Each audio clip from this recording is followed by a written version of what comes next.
pinapaimbita po natin si Nancy Gamo. And then last week po, meron siyang mga radio interviews. Sinasabi niya na willing naman daw siya humarap. Nagparating na po ba siya sa committee na a-attend po siya sa susunod na hearing?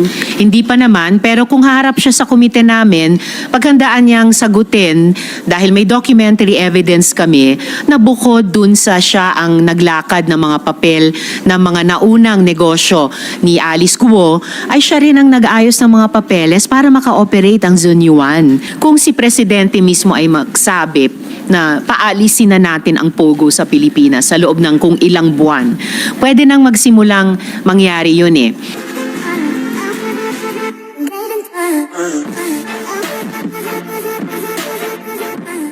Ma'am, the mere fact na hindi nyo nga pwedeng ibulgar dahil executive session, pero masasabi ba natin na mabibigat yung mga informations na na-share sa inyo noong ilang mga government agencies? Mabibigat ang concern ng ating mga government agencies dahil pati sila sinusubaybayan nila syempre bukod sa sila'y resource persons dun sa investigasyon ng Senate Committee on Women tungkol sa kabuang madilim na kwento ng Pogo sa ating bansa, lalo na sa puntong ito na particular iniimbestiga namin yung Pogo Hub sa Bamban at yung kinalaman at personahe ni Mayor Alice Guo dyan sa hub na iyan. At ma'am, dun sa na-share nila ng mga informations, na-establish ba yung nationality ni Mayor Guo at yun din na-establish ba yung connection niya sa Pogo at sa ilang mga criminal activities?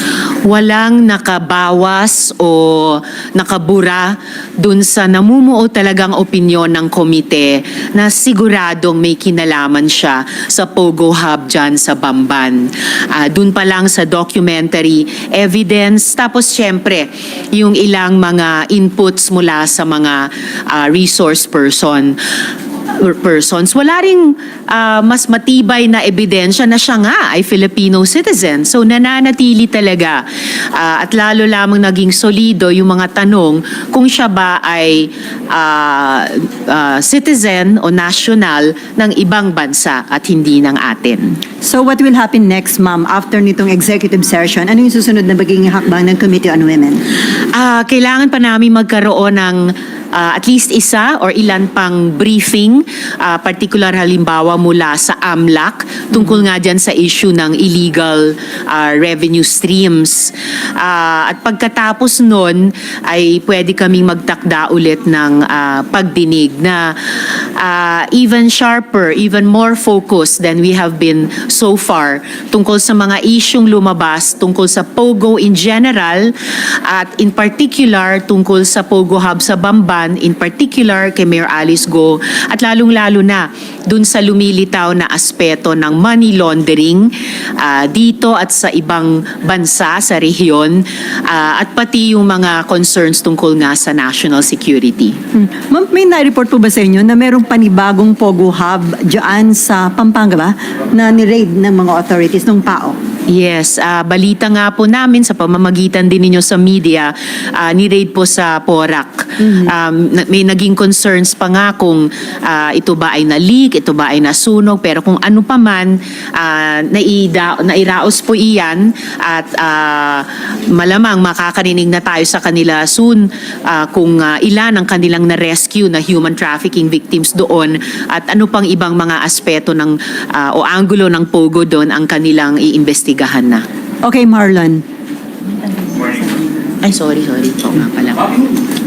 When you say raise it to the president is a national security threat, what do you mean by that? Ano ito na pagkasunod? Ang panawagan sa executive session na sinusuportahan ko ay in effect nasabi ko na rin dati kay Presidente ng ilang ulit na siya na habang nakapagsalita ng at least minsan ng Senado doon sa committee report ng Senate Committee on Economic Affairs sa ilalim ng kanyang dating chair na si Sen. Sherwin na paalisin na ang mga Pogo sa loob ng 3 buwan, habang hindi pa yan na-actionan, ang executive naman ay pwede ding umaksyon. Kung si Presidente mismo ay magsabi na paalisin na natin ang pogo sa Pilipinas sa loob ng kung ilang buwan. Pwede nang magsimulang mangyari yun eh. At ilang taon na itong problema, ang mga pogos, mula pa ng panahon ni Duterte, ang dami-daming masasamang epektong dinulot, napako yung mga pangako nung simula na na-excite ang iba na magdudulot daw ng economic gains. Di naman nangyari yun. Ang laking utang sa buwis, tas yun na nga, ang daming masamang epekto sa ating mga komunidad at posible sa ating bayan. At kung hindi natin ito tutugunan ngayon decisively, mananatiling at magiging mas malaki pang problema ito sa mga susunod na taon. Before Victoria Tulad, ma'am, bagamat sinasabi kasi ni Mayor Guon na inosente siya at handa niyang linisin yung kanyang pangalan. Pero during the executive session, sa tingin ninyo, hindi na niya, mas nadiin itong si Mayor Guon, mas naging mabibigat yung mga ebidensya against her at mahirapan siya na yung sinasabi niyang linisin yung pangalan niya? Hindi pa rin hindi pa rin mas kumlaro yung identity niya kahit sa executive session. So kung ano yung hirap niya pagkatapos nung nakaraang hearing na sabi niya linisin ang kanyang pangalan, hindi po nabawasan yan. Baka pa nga nadagdagan. Kaya kung gusto sana niyang linisin ang kanyang pangalan, di dapat mula sa simula naging mas mahusay na resource person siya at hindi lalong nagdagdag ng mga tanong tungkol sa kanyang sarili. And I heard may sinabit ho siyang letter ngayon sa inyo, ma'am. Did you receive it, ma'am? Buti pa kayo na basa nyo na. Natanggap pa lang yata sa opisina ko, hindi ko pa nga nababasa. May excited yata sa kampo niya na iparating sa inyo. Okay, Victoria. Ma'am, good afternoon. Afternoon. So can we say po na after your executive session, mas may basis po to file criminal and administrative cases against Mayor Alice? I'm more confident na talagang magiging mabigat at solido yung mga kasong inihain na at maaring ihain pa ng iba't ibang mga ahensya ng executive ng ating gobyerno. Lumalabas ang katotohanan hindi sa bibig ni Mayor Alice Guo at hindi lamang sa aming puspusang investigasyon, pati po sa mga parallel investigation ng mga ahensya ng gobyerno. Ma'am, sabi ni Senator Sherwin, and baka po na-confirm ng office nyo, nakaalis na raw ng bansa yung father ni Mayor Alice, pati si Wen Yilin. Paano nito maapektuhan ang inyong investigation? Mahalaga at seryoso ang mga research na ginagawa ng bawat Senate office namin. I-establish namin bago matapos yung investigasyon kung nandito pa ba yung isang magulang o nasa ibang bansa na ba yung isang magulang, ano ba yung kalagayan nila, ano din yung kanilang legal status in terms of yung identity at yung pagtupad o paglabag sa mga obligasyon nila sa ating bayan sa ilalim ng ating mga batas ng Pilipinas. Last po from me, ma'am, was Mayor Alice invited po to the executive session? Why not po? No. Ang executive session ay lamang talaga on request at para sa mga executive agencies natin para maging malaya sila sabihin in executive session yung hindi pa nila kayang sabihin in open hearing. Ma'am, ngayong alam na mismo ng mga executive officials, ng mga national security officials ng administration itong mga nangyayari sa operasyon ng Pogo, do you think aaksyon na si PBBM para nga ipagbawal na ipatigil na yung Pogo operation sa ating bansa? At meron ba nag-commit sa mga executive officials na yun ang kanilang i-recommend sa presidente? Well, syempre hindi naman sila makapagsalita kay presidente, but I really hope aksyonan ito ni presidente. Ano pa ba ang hihintayin nila, no? Lalo na kung magrekomenda ang NSC sa kanila na i-convene sila para diskusyonan nito at posisyonan itong usapin. Itong tanong, ang Pogo ba ay banta sa pambansang seguridad? Okay, Camille, and then Mav. Please use the microphone. Ay. Opo. My question is about this certain barangay. Captain in Banban, Tarlac. It was reported that this barangay captain was suspended by Mayor Guo because of his refusal to sell about 500 plus na hectares, 54 hectares. And it will be parang in coordination with this Chinese group. It's ancestral domain. Paano po ang gagawin natin dito? Dahil obviously, sinasabi po doon kasi may resolution pa raw yung kanilang, yung Office of the Mayor and yung sanggunian na parang he was suspended for not abiding. And considering na ancestral domain, gagawin din Pogo, ano po ba ang mga move natin para dito? Will it be a point against Mayor Guo dahil that's against the Constitution? It would be against the Constitution. It would be against the Indigenous Peoples' Rights Act. Hindi pa po namin napag-aralan yung issue yan, pero narinig ko na nga yung usapin di umano ng land grabbing sa lupang ninuno ng mga katutubong Pilipino.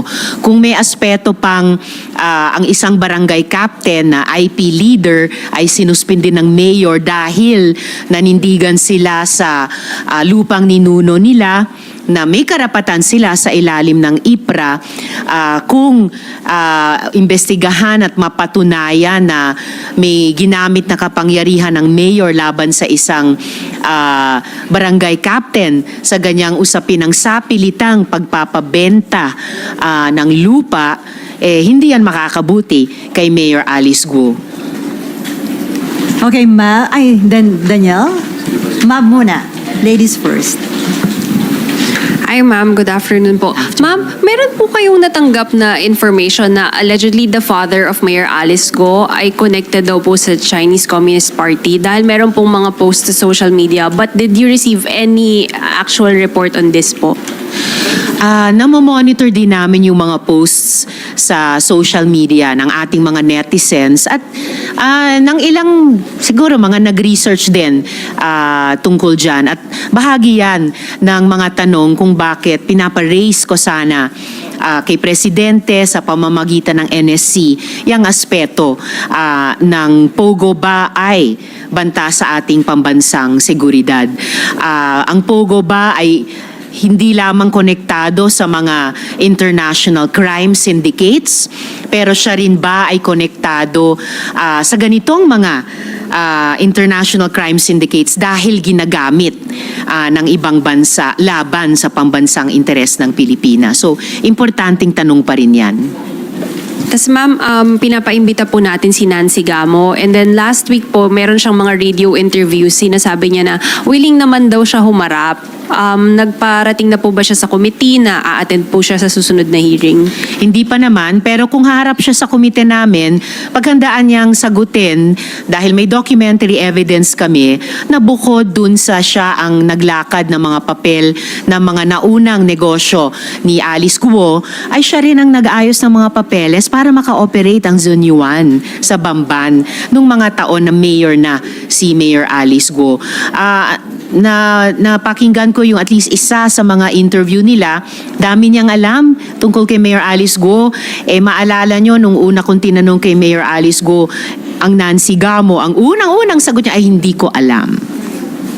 What does that tell you, ma'am? Na si Nancy Gamo nga po sinasabi niya, over a decade niya nang kilala si Mayor Guo at parang personal na kilala and then Mayor Guo was denying knowing her dun pong umpisa.